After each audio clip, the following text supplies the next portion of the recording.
ओम शांति। मधुबन मुरली 2023 सितंबर 6। आज का बाबा का महावाक्य है, मीठे बच्चे सर्विस का शौक रखो, विशाल बुद्धि बन सर्विस की भिन्न भिन्न युक्तियां निकालो, जो बातें बिगड़ अर्थ है उन्हें करेक्ट करो। बाबा का प्रश्न है, आत्मा जो अजामिल जैसी गंदी बन गई है उसको साफ करने का साधन क्या है? आज का बाबा का उत्तर है, उसे ज्ञान मानसरोवर में डुबो दो। अगर ज्ञान सागर में डूबे रहे तो आत्मा की मैल साफ हो जाएगी। आज बाबा का डबल प्रश्न है। दूसरा प्रश्न, ब्राह्मणों के लिए सबसे बड़ा पाप कौन सा है? बाबा का उत्तर है, ब्राह्मण अगर बाप की आज्ञा न माने तो ये बहुत बड़ा पाप है। बाप की पहली आज्ञा है, तुम मुझे निरंतर याद करो, लेकिन बच्चे इसमें ही फेल हो जाते हैं। फिर माया कोई ना कोई विकर्म करा देती है। बाबा का गीत है, छोड़ भी दे आकाश सिंहासन। विस्तार है, ओम शांति। बच्चों की बुद्धि में क्या आता है? कौन आया है? बाप, टीचर, सद्गुरु, माता पिता, अक्षर तो जरूर चाहिए। माता पिता अक्षर भारत में प्रचलित है। तुम माता पिता, पीछे तुम कह सकते हो बाप दादा। वैसे तो माता पिता में बाप दादा आ जाता है, परंतु नहीं। ये समझाने का तरीका है, क्योंकि बाप है, माँ भी जरूर चाहिए। अब माता पहले कौन है? ये है गुह्यते गुह्य बात, जो कहीं समझ न सके। क्या प्रजापिता ब्रह्मा होने से भी माता चाहिए? प्रजापिता ब्रह्मा के साथ कोई प्रजापत्नी भी चाहिए? नहीं, प्रजापत्नी नहीं चाहिए, क्योंकि ये मूक वंशावली है, इसीलिए ब्रह्मा की पत्नी कोई हो नहीं सकती। ये बहुत गुह्य और गंभीर बातें हैं। इसे समझने और धारणा करने के लिए बुद्धि चाहिए। ये एक ही बाप है जो बच्चों के सम्मुख आते हैं। तुम तो समझते हो माता पिता बाप दादा सम्मुख आया है। बच्चे बाहर में सर्विस करते हैं, सेंटर पर जो रहते हैं वो ये नहीं समझेंगे कि माता पिता बाप दादा सम्मुख आए हैं। वो समझेंगे फलानी बिके व ब्रह्मा कुमारी आई है, ये मम्मा एडप्ट की हुई है, सबसे लक्की सितारा जगदम्बा है, ये संभालने के लिए मुख्य है, इसलिए इन पर कलश रहता है। और ये ब्रह्मा तो हो गई ब्रह्मपुत्र मेल के रूप में, तो सरस्वती जरूर चाहिए। सरस्वती को ही जगदम्बा कहा जाए। इस मेल को तो जगदम्बा नहीं कहेंगे। ये बड़ा अच्छा राज है, जो कोई भी गीता भागवत में नहीं है। शास्त्र में कहानियाँ बैठ लिखी है। 5000 वर्ष पहले व 2500 वर्ष पहले क्या हुआ था सो बैठ लिखते हैं। वो नाम रूप देश काल तो कुछ है नहीं। नाटक भी अनेक प्रकार के बनाते हैं। ये बाप बैठ सम्मुख अच्छी रीति समझाते हैं कि बच्चे हर एक बात को पूरा समझ जाए। इन गीतों में भी कोई बिगड़ अर्थ अक्षर है। अब आकाश तत्व तो ये है, इसमें तो हम बैठे हैं। जिस पारलौकिक बाप को सब याद करते हैं वो कोई आकाश तत्व से आते नहीं हैं। अगर कृष्ण की आत्मा कहे वो तो यहाँ ही है। सब मुख्य मुख्य आत्माएं, धर्मस्थापक आदि यहाँ ही है। कृष्ण की आत्मा भी 84वें जन्म में यहाँ ही है। उनकी आत्मा को तो बुला न सके, ये परमपिता परमात्मा को बुलाया जाता है कि आओ अपना महतत्व निर्वाण धाम छोड़कर वहाँ से आओ। तुम आत्माओं का सिंहासन तो महतत्व है। आकाश में तो तुम जीव आत्माएं रहती हो, ये मांडवा है खेल चलने का। जब गीत सुनते हो दिल में आप ही करेक्ट करते जाओ। ये तो जिन्होंने नाटक बनाए हैं उन्होंने ही फिर गीत बनाए हैं। फिल्म शूट करने वालों को भी समझाना चाहिए, इसमें बड़ी विशाल बुद्धि चाहिए। बाबा राय देते हैं सर्विस करने लिए। ये ड्रामा जिसने बनाया है उन्हें समझाना चाहिए, उनसे मिलना चाहिए, इतनी समझ चाहिए। बाप तो डायरेक्शन देंगे, बाप को तो जाकर नहीं पूछना है। बाप तुम बच्चों को डायरेक्शन देंगे, ऐसे ऐसे करो, सीमत पर चलो। वास्तव में धरती यह भारत खंड है। भारत में ही उनका आना होता है, भारत ही उनका बर्थ प्लेस है। सभी उस निराकार फादर को ही बुलाते हैं। कृष्ण तो सबका फादर नहीं है। और मुरली जो दिखाते हैं वो कोई काट की तुतारी तो नहीं है जो कृष्ण के हाथ में देते हैं। मुरली तो वास्तव में ज्ञान की है। God is of knowledge Saraswati को कहते हैं, राधे को नहीं कहेंगे, कृष्ण को भी नहीं कहेंगे। ये तो जोड़ी है बाप और बच्चे की। सरस्वती को कहा जाता है गॉड इज ऑफ नॉलेज। तो जरूर प्रजापिता ब्रह्मा ब्रह्मपुत्र भी गॉड ऑफ नॉलेज होना चाहिए। लेकिन ब्रह्मा के लिए तो गाया नहीं जाता। गॉड इज नॉलेजफुल कहा जाता है, ब्रह्मा नॉलेजफुल नहीं, गॉड इज नॉलेजफुल।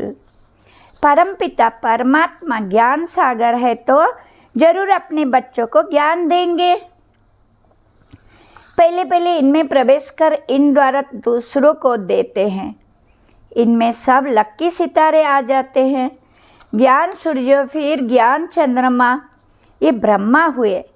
फिर चाहिए ज्ञान चंद्रमा के नज़दीक एक सितारा जो चंद्रमा के सामने खड़ा रहता है। वो बहुत तीखा होता है, उनको ज्ञान लक्की सितारा कहेंगे। उनका नाम सरस्वती रखा हुआ है। सरस्वती बेटी हो गई ना, ये तो बाप भी हुआ, बड़ी नंदी भी हुई, बहुत बड़ी नंदी है। सब नंदियों का मेल सागर में होता है। सागर और नदियों का मेला होता है। सरस्वती भी सागर में मिलती है, उनका मेला नहीं लगता है। मेला ब्रह्मपुत्र नदी का लगता है। ये नदी वंडरफुल है, मेल है। नदी तो फीमेल को कहा जाता है। ये गुह्य राज बहुत समझने लायक है, परंतु ये बातें पहले पहले कोई को नहीं बतानी चाहिए। पहले तो लौकिक माता पिता परलौकिक माता पिता का राज समझाना चाहिए। लौकिक माता पिता से अल्पकाल क्षणभंगुर सुख का वर्षा मिलता आया है, ये तो पक्का याद रहना चाहिए। दूसरा कोई दो बाप का राज समझा ना सके, वो तो जानते ही नहीं, गाते हैं तुम माता पिता। अब पिता सर्वव्यापी है तो माता कहाँ गई, कहाँ गई, ये समझने की बातें है ना। माता पिता चाहिए ना। माता पिता कहा जाता है निराकार को, परंतु ये समझते नहीं कि इनको माता पिता क्यों कहा जाता है। वो तो गॉड फादर है। फिर कहते हैं एदम और ईव, एदम ही ईव है, ये नहीं समझते। प्रजापिता ब्रह्मा वही फिर माता हो जाती है। एदम और ईव अथवा आदम बीबी कहते हैं, परंतु अर्थ नहीं समझ सकते हैं। बच्चे समझ सकते हैं आदम बीबी वास्तव में ये है। बीबी सो आदम है, इनको बीबी आदम दोनों कह देते हैं। वो तो है बाप। ये बड़ी पेचीली बातें हैं। भारत में गाते हैं, भारत में गाते भी हैं तो माता पिता बंधु सखा ऐसे ही सुनी सुनाई पर गाते रहते हैं, अर्थ कुछ समझते नहीं। सतयुग को बहुत दूर ले गए हैं, लाखों वर्ष का देते हैं। लांग लांग भी कितना, कहानी तो नज़दीक की ही सुनाई जाती है। तुम समझा सकते हो, लांग लांग एगो यानी 5000 वर्ष पहले इस भारत में देवी देवताओं का अखंड अटल सुख शांतिमय राज्य था और कोई राज्य नहीं था। ये अक्षर कोई विद्वान आचार्य कह नहीं सकते। देवी देवताओं का राज्य था। मालूम होना चाहिए कैसे स्थापन हुआ, लक्ष्मी नारायण कैसे बने, कैसे उनकी राजा स्थापन हुई। उनके पहले तो कलियुग था, बराबर कलियुग का अंत अब है और कलियुग के बाद फिर सतयुग होगा। सतयुग सामने आ गया है। जो लांग लांग था वो सामने आ गया। 84 जन्म लेते लेते अब कलियुग का अंत आकर हुआ है। अभी तुमको कहेंगे 5000 वर्ष पहले इन लक्ष्मी नारायण का सतयुग में राज्य था। अभी नहीं है, अभी टाइम आकर पूरा हुआ है। फिर से लक्ष्मी नारायण का राज्य स्थापन हो रहा है। ये तुम्हारी बुद्धि में है, जिसके लिए तुम पुरुषार्थ कर रहे हो। ये है समझाने की बात। ये तो सच्ची गीता आदि इसीलिए लिखी जाती है कि कोई पढ़कर रिफ्रेश होते रहे। ये जानते हैं जो लिखा जाता है वो फिर प्राय लोप हो जाएगा। ये सच्ची गीता भी नहीं रहेगी। जो तुम लिखते हो वो सच्चा ज्ञान प्राय लोप हो जाना है और साथ साथ शास्त्र भी सब प्राय लोप हो जाएंगे। सतयुग त्रेता में शास्त्र होते नहीं। फिर कल्प पहले जैसे द्वापर से अभी तुमको कहेंगे 5000 वर्ष पहले इन लक्ष्मी नारायण का सतयुग में राज्य था। अभी नहीं है, अभी टाइम आकर पूरा हुआ है। फिर से लक्ष्मी नारायण का राज्य स्थापन हो रहा है। ये तुम्हारी बुद्धि में है, जिसके लिए तुम पुरुषार्थ कर रहे हो। ये है समझाने की बात। ये तो सच्ची गीता आदि इसीलिए लिखी जाती है कि कोई पढ़कर रिफ्रेश होते रहें। ये जानते हैं जो लिखा जाता है वो फिर प्राय लोप हो जाएगा। ये सच्ची गीता भी सब प्राय लोप हो जाएंगे। सतयुग त्रेता में शास्त्र होते नहीं। फिर कल्प पहले जैसे द्वापर से बने थे वैसे बनने लग पड़ेंगे। ये है भक्ति मार्ग की सामग्री। रचना की सामग्री बहुत बड़ी है। तुम ज्ञान सेकंड में लेते हो। सारी रचना के आदि मध्य अंत को तुम जानते हो। अंगे अक्षरे तिथि तारीख सहित पूरा हिसाब किताब है। 84 जन्म सब नहीं लेते हैं। कोई 70 लेते, कोई 60 लेते, कोई 2 भी लेते हैं। वो सारा मिनिमम और मैक्सिमम का हिसाब है। पीछे आने वालों के जरूर नंबरवार थोड़े थोड़े जन्म होंगे। उसका फिर विस्तार करना फालतू हो जाता है। तुम बच्चे नटसेल में समझ सकते हो। 84 लाख जन्म तो है नहीं। 84 जन्म भी हर एक नहीं ले सकते हैं। ऐसे ही सिर्फ कह देते हैं 84 का चक्र है, 84 लाख जन्म का चक्र नहीं जाता। गीत पाप कपट की छाया पड़ गई है। अब रावण का राज्य है ना। आत्मा पर मैल की छाया पड़ते पड़ते अब बिल्कुल ही आजामिल हो गए हैं। इतनी मैल चढ़ी है जो साफ होती ही नहीं। उस मैल को निकालने की फिर गाया हुआ है। ज्ञान मानसरोवर उसमें डुबा रहे। जैसे जंग लगती है तो उनको उतारने के लिए घासलेट में डाला जाता है। ये भी जंग लगी है, इसीलिए ज्ञान सागर में डूबे रहो। कोई पानी की नदी व सागर की बात नहीं है। ज्ञान सागर जो ज्ञान देते हैं उस नॉलेज में तत्पर रहना है। गृहस्थ व्यवहार को भी संभालना है, उसमें कोई मत चाहिए तो लेते रहो। हर एक का कर्म बंधन अपना अपना है। सर्जन सबके लिए एक ही दवा देते हैं। हर एक का कर्म बंधन, हर एक की बीमारी अपनी अपनी है। ये 5 विकारों की बीमारी महाभारी है। इस बीमारी को कोई जानते ही नहीं। ये कब से शुरू होती है? आत्मा को बीमारी लगने से शरीर को भी बीमारी लग जाती है। आत्मा में दुख पड़ता है तो शरीर में भी पड़ जाता है। ये बातें शास्त्रों में नहीं है। वो तो भक्ति मार्ग का भक्ति कांड है। भक्ति का भी बाबा ने बताया है कि पहले होती है अव्यभिचारी भक्ति, फिर रजोगुणी व्यभिचारी भक्ति, फिर व्यभिचारी तमोगुणी भक्ति। जैसी जैसी भक्तों की अवस्था वैसी भक्ति भी हो जाती है। ज्ञान भी ऐसे उतरता है, पहले 16 कला, फिर 14 कला, फिर 12 कला। प्रारब्ध जो बनती है वो फिर उतरती जाती है। तुम बच्चे जानते हो ये कमाई है। कमाई में विघ्न पड़ता है, दशाएं बदलती है। पूछते हैं हमारे ऊपर कौन सी दशा बैठी हुई है? फिर वो लोग बतलाते हैं इस सच्ची कमाई में भी बच्चों पर दवाएं बैठी है।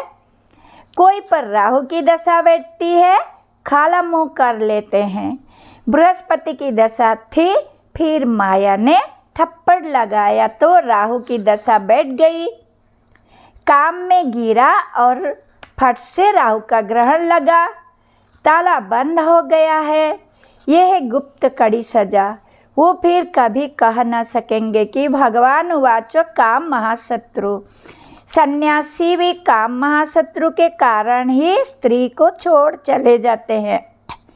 ये भी निवृत्ति मार्ग की पवित्रता भारतवासियों के लिए अच्छी है। भारतवासी ही पवित्र से अपवित्र बनते हैं, तो उन्हों को थमाने के लिए ये सन्यासी है। परमत के लिए ये पवित्रता है। पवित्रता की ताकत से ही सृष्टि इतना चलती है। अभी तो वे भी पतित बन पड़े हैं, तुम्हें उनकी भी सर्विस करनी है। सर्विस का तुम बच्चों को बहुत बहुत शौक रहना चाहिए। बेकायदे कोई भी चलन नहीं चलनी है। भल पुरुषार्थी हो, संपूर्ण तो कोई नहीं बना है। कुछ ना कुछ पाप होते रहते हैं। बाप की आज्ञा न माना ये भी बड़ा पाप है। बाप का फरमान है निरंतर मुझे याद करो। जानता हूँ कि कर नहीं सकेंगे, परंतु तुम पूरा पुरुषार्थ ही नहीं करते हो। जो करेंगे वो अच्छा पद पाएंगे। अच्छा मीठे मीठे सिखिलदे बच्चे प्रति माता पिता बाप दादा का याद प्यार और गुड मॉर्निंग। रूहानी बाप की रूहानी बच्चों को नमस्ते। हम बच्चों को भी बाप दादा को याद प्यार गुड मॉर्निंग, नमस्ते नमस्ते नमस्ते। धारणा के लिए मुख्य सार। नंबर 1, 5 विकारों की बीमारी से मुक्त होने के लिए सर्जन की राय लेते रहना है। आत्मा पर कोई बीमारी न लगे, इसकी संभाल करनी है। नंबर 2, सच्ची कमाई करनी और करानी है।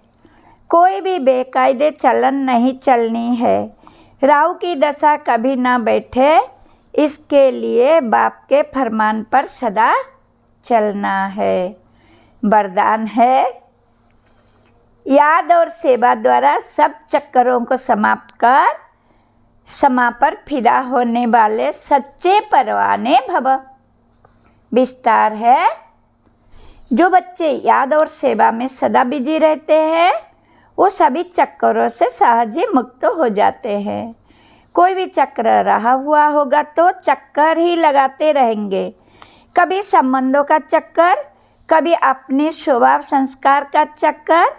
ऐसे व्यर्थ के सभी चक्कर समाप्त तब होंगे जब बुद्धि में सिवाय समा के और कुछ भी न हो। समा पर फिदा होने वाले समा के समान बन जाते हैं। ऐसे फिदा होने वाले अर्थात समा जाने वाले ही सच्चे परवाने हैं। स्लोगन: जो सच्चे पारस बने हैं उनके संग में लोहे सदृश्य आत्माएं भी सोना बन जाती है। ओम शांति। धन्यवाद। स्वीट शिव बाबा, शुक्रिया शुक्रिया शुक्रिया। जय